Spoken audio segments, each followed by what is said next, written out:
Star Wars Forces of Destiny, one of the most difficult things to watch in all of Star Wars. A short film series made for toddlers. Yeah, you heard me right. This must have been made with toddlers in mind as the target demographic. But why is it this terrible? Hi fellow Disney Plus watchers, this is Thoughts After Disney Plus Watch, where we review everything new Disney Plus coming out, and I'm glad you're watching. Today we're going to talk about this frightening piece of media, Forces of Destiny. If you haven't seen this yet, don't. Really, just don't. Go watch Star Wars Resistance instead if you want to watch childish Star Wars.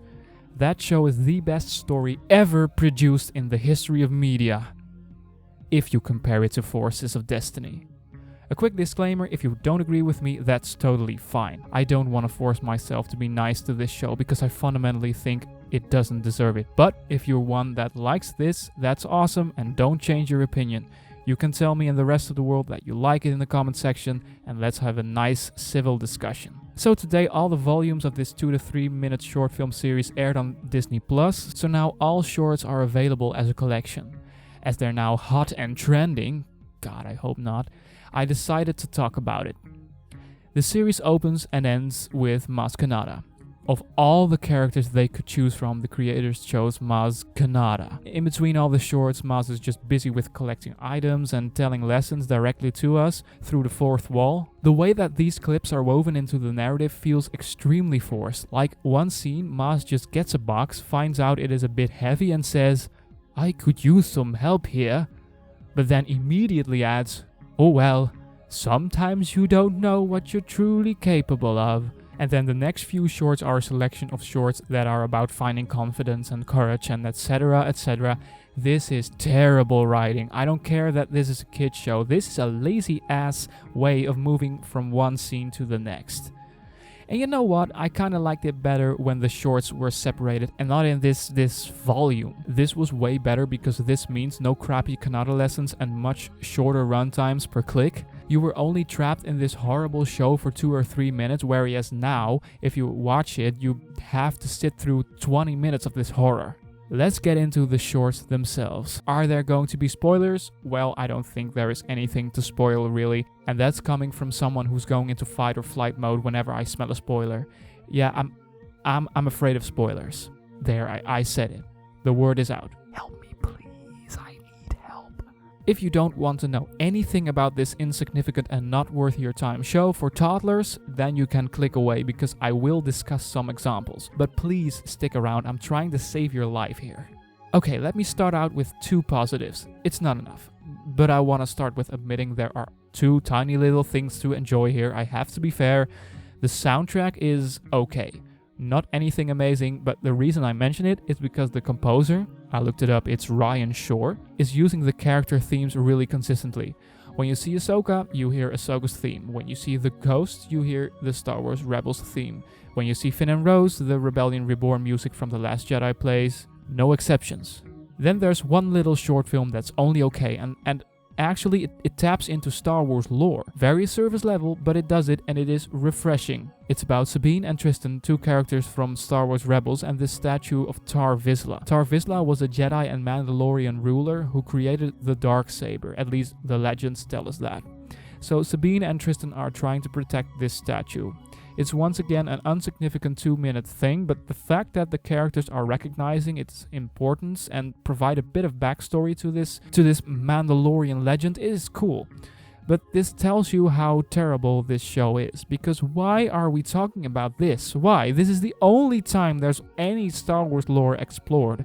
Apart from this short, everything is just playing out on a few locations with well-known characters that add absolutely nothing of value to the Star Wars universe. Nothing. One of the most infuriating things about this series is that it shrinks the Star Wars universe to a universe that feels even smaller than Earth. I'm not kidding. I mean, there is a short story where the Millennium Falcon and the Ghost are on the planet of Endor and apparently everybody knows each other and happy, joy. Really? Do our beloved original trilogy characters have to know these characters? Because this plays out during Return of the Jedi. And Star Wars Rebels plays multiple years before the original trilogy. Those characters are ultimately the origins of the rebellion, and you're going to tell me that they paid Han Solo and Leia Organa a visit during the week they were on Endor right before the last battle of the rebellion?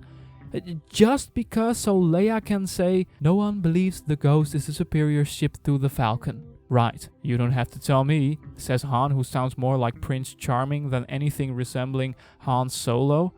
And then they all laugh, ha ha ha ha ha. The end. It maddens me that the creators decided to shrink the universe this bad just so they could make a joke about the Falcon. And people are shouting that the sequel trilogy should be decanonized. The best way to describe this show is with the words awkward and embarrassing. I mean, look at the animation designs. This is Chewie. This is Han. This is a stormtrooper. This is Maz Kanata. This is an Ewok. I mean, he just looks scary. He looks scary.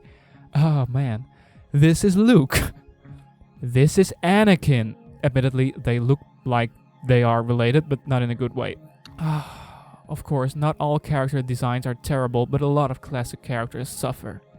Forces of Destiny is dumber than dumb. There is actually a moment that the droid Chopper flies a spaceship and sings ba ba ba ba ba ba. What?